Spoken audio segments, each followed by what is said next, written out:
think your carry permit has got you covered. One wrong move under these new gun laws and you're looking at felony charges, even if you didn't pull the trigger. What's up, everyone? This is your boy Sully from Line 45, and today we're diving into the shady side of modern gun laws, where one honest mistake can cost you your rights and your freedom. Before anything else, let me do this quick plug. Hit the like and subscribe buttons, all the buttons that you can see below. Don't forget to leave a comment too. I know it feels like a hassle, but those things help my channel a lot. Now let's get back to the good stuff. Universal background checks confusion. I'll be honest, this one hit close to home. A couple of years back, I was helping a buddy sell an old Ruger 1022 in Colorado. Nothing shady, he just wanted to pass it along to his nephew, a straight-laced college kid with no criminal record. But when I mentioned it casually to another shooter at the range, he nearly choked on his coffee. You know that's a criminal offense if you don't go through an FFL, right? That was my wake-up call. Universal background checks sound harmless until you realize how easy it is to break the law without knowing it. Most gun owners assume if it's a private sale between two honest law-abiding people, it's nobody's business.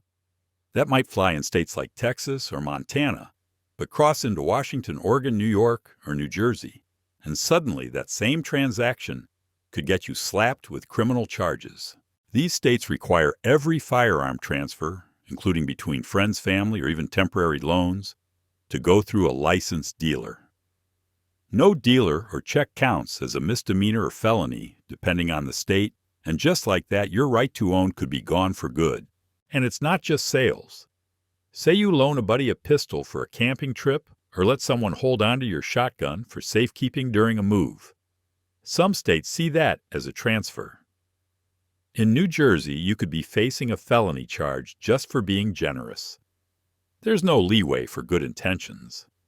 And no, the "but I didn't know" defense doesn't fly in court. What makes this law so dangerous is the patchwork of rules. Federal law doesn't mandate universal checks, but 22 states plus D.C. do. If you're driving across state lines with a gun in the trunk, you might be following the law in one state and breaking it in the next. That's not just confusing, it's a setup. Bottom line, it's a legal trap.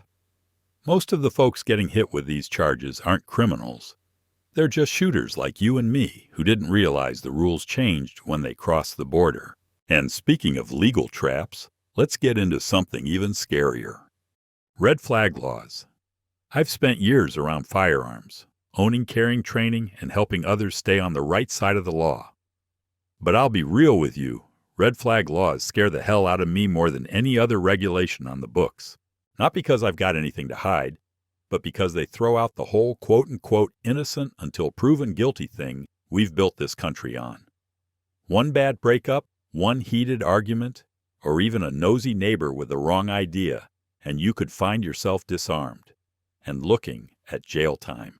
These laws, called extreme risk protection orders, have now spread across over 20 states, and they let police or courts take your guns away based solely on someone's claim that you're a threat. That's it. You don't get to defend yourself first. They don't need proof you committed a crime. Heck, you might not even know someone filed a petition until deputies are at your door with a seizure order. Here's where it gets dangerous. Once that order's in place, the clock starts ticking. You're expected to surrender every firearm you own. No delays, no exceptions.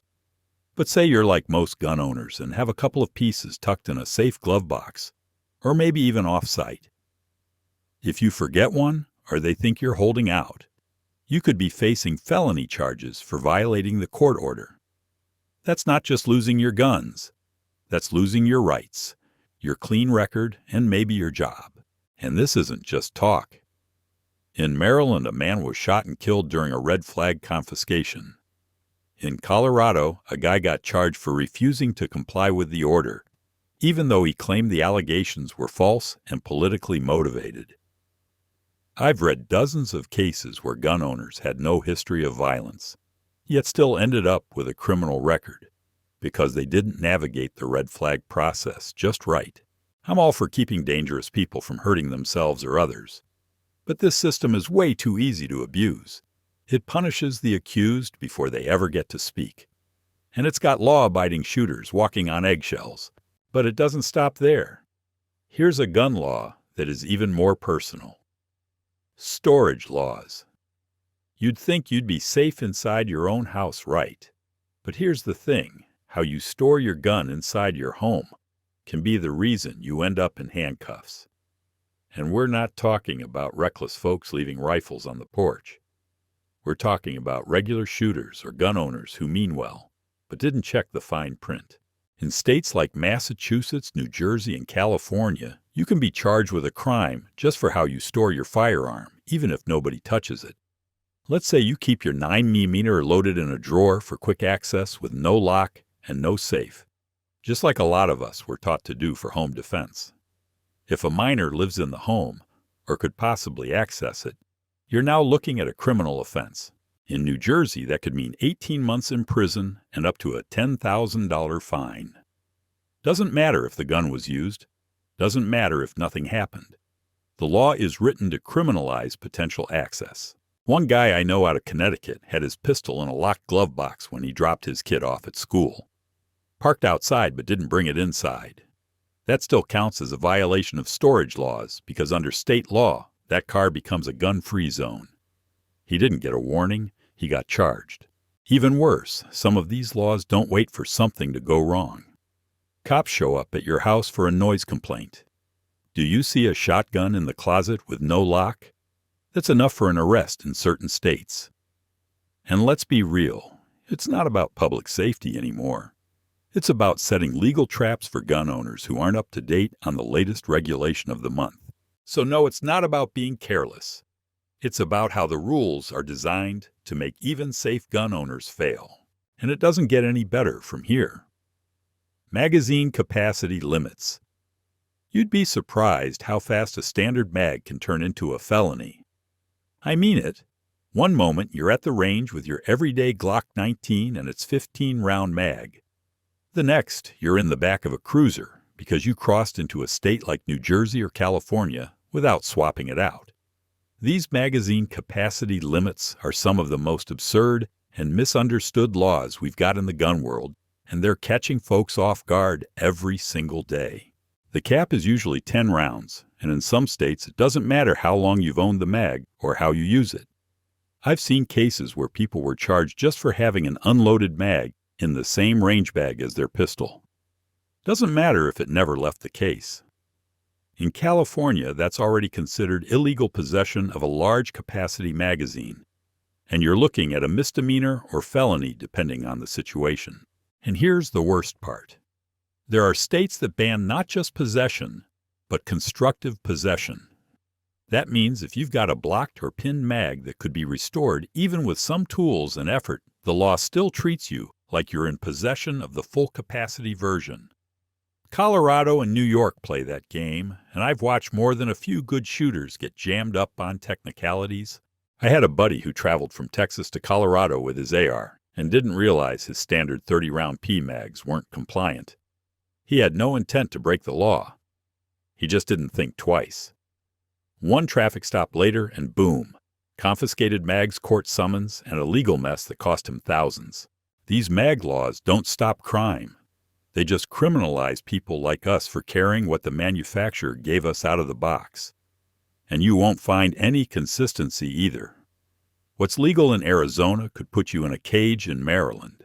But if you think that's ridiculous, wait until you see what qualifies as an assault weapon under some state bans. Your bone stock rifle might already be illegal, and you wouldn't even know it. Assault weapon bans. Have you ever looked at your rifle and thought, this thing could get me locked up just because of a grip or stock? Sounds insane, right? But that's exactly how bans on assault weapons work in places like California, New York, New Jersey, Connecticut, and now Illinois. These laws don't care about how your gun functions. They care about what it looks like. And the list of banned features is so broad, it's almost designed to trip up everyday shooters. I've seen rifles that shoot .22 LR with barely any recoil get flagged as assault weapons just because they had a collapsible stock and a flash hider. Doesn't matter that it's a rimfire plinker. You add a pistol grip and detachable mag, and now you're holding a legal headache. In California, if your AR-style rifle has a forward grip or an adjustable stock without a fixed mag, you're looking at a potential felony if it's not registered or neutered to fit their compliance checklist. A buddy of mine in Connecticut bought a perfectly legal Smith & Wesson M&P 15 before the law changed. He didn't register it in time, didn't even know the cutoff date had passed. Next thing you know, the state's treating him like a criminal over a few quote-unquote evil features that don't affect function one bit. And don't think you're safe just because you don't own an AR. AK variants, certain shotguns, and even some pistols fall under these bans purely based on cosmetic details. You might have something in your safe right now that's technically illegal and not even know it. That's the trap. These laws are a maze of features, not facts, and once you're in violation, the penalties are real. In New York, for example, possessing an unregistered assault weapon can get you hit with a Class D felony, the same class as some violent crimes. It's not about safety. It's about control through confusion. And in the wrong state, the wrong barrel, shroud, or grip could cost you your rights. Coming up next, let's get into transport laws. Because even if your gun is legal where you live, crossing the wrong state line could get you cuffed on the spot. Transport laws. I've driven through nearly every state with firearms in my vehicle, and let me tell you, gun transport laws are one of the fastest ways for a responsible gun owner to end up in a jail cell. The rules don't just vary from state to state. They flip completely depending on where your tires hit the road. And if you think telling the cop, "I followed federal law," is going to save you in places like New York or New Jersey, think again. I've had friends get jammed up just for doing everything by the book. One guy flew into LaGuardia with his pistol checked and locked in TSA-approved luggage, which is legal by federal standards. But the second he picked up his bag and baggage claim, he was arrested under New York's firearm possession laws. The same thing happened to a traveling nurse from Pennsylvania. She told an officer she had a licensed firearm in her car at a traffic stop in Jersey and ended up facing 10 years for unlawful possession. Even if your gun is unloaded, locked up, and in your trunk, like what Firearm Owners Protection Act recommends, that won't always protect you. States like Massachusetts, New Jersey, and California have been known to ignore federal protections if your transport violates state public safety laws. Here's the craziest part: just stopping for the night in a restrictive state can void your federal travel protections. If you veer off your direct route, say to grab a hotel or visit a buddy, you might no longer be covered under FOPA. So yeah, transporting a firearm legally is like navigating a legal minefield, and most folks have no clue they're stepping into it until they hear the cuffs click. So if you're hitting the road, do your homework, or you could lose more than just your weekend. Now let's get into something just as messy. Ghost gun and 80% kits. I remember when 80% kits were all the rage. Guys in my circle building Glocks and ARs in their garages, totally legal. No serial numbers, no paperwork. Back then, if you had the right tools and some know-how, it was just another weekend project. But now that same build can get you locked up. Ghost guns and 80% kits have gone from hobbyist territory to full-blown legal minefields. Here's the deal. Once the ATF changed the rules, in 2022 things got serious. They redefined what counts as a firearm. If your kit is readily convertible, meaning you can turn it into a functioning gun with common tools, it's now treated as a firearm under federal law. That means it needs a serial number and a background check, and it has to be bought through a licensed FFL. If not, you could be staring down federal charges for unlawful manufacturing or possession of an unserialized firearm. And it's not just a federal issue. States like California, New York, New Jersey, and Connecticut have outlawed ghost guns altogether. I've seen guys charged for just possessing an 80% lower, never even finished it. In some cases, having the jig and parts in the same room is enough for the state to say you intended to manufacture. That's called constructive possession, and prosecutors are leaning hard on it. I had a friend in Pennsylvania who ordered an 80% kit online. No big deal, right? But then the rules changed and a neighbor tipped off local authorities. They came knocking with a warrant, and even though he hadn't milled a thing yet, he was slapped with charges because the parts were too complete. His case is still tied up in court, and it's cost him thousands. So yeah, what used to be a fun legal DIY build is now a one-way ticket to a felony charge if you're not paying attention to every new twist in the law. And if you think that's bad, wait until you'll know the next one. Gun-free zones. I'll never forget the time I almost got nailed just for walking into a post office. I had my concealed carry piece on me, but I totally forgot it was in my waistband. I ran in to drop off a package. Nobody saw it and nothing happened. But when I walked out and saw that tiny no firearms sign by the door, my stomach sank. That could have been a federal offense just like that. Gun-free zones are one of the biggest gotchas in U.S. gun law. They're everywhere, and the rules around them are anything but consistent. Under the Gun-Free School Zones Act, it's illegal to carry a firearm within 1,000 feet of any K-12 school, even if you're just driving by. Unless you're licensed by the state you're in, your out-of-state concealed carry weapon doesn't count. That's a federal law with up to 5 years in prison as a penalty, and most carriers don't even know it exists. Then you get to state-level restrictions, and things get even messier. In New York, just walking into a posted private business with your gun, like a grocery store bar or coffee shop, can land you with a Class E felony. In Illinois, carrying into a post office, courthouse, or even a park, without realizing it can mean jail time, fines, and permanent loss of your carry rights. And yeah, intent doesn't matter. You don't have to pull the gun out. You don't even have to touch it. Just having it on you is enough.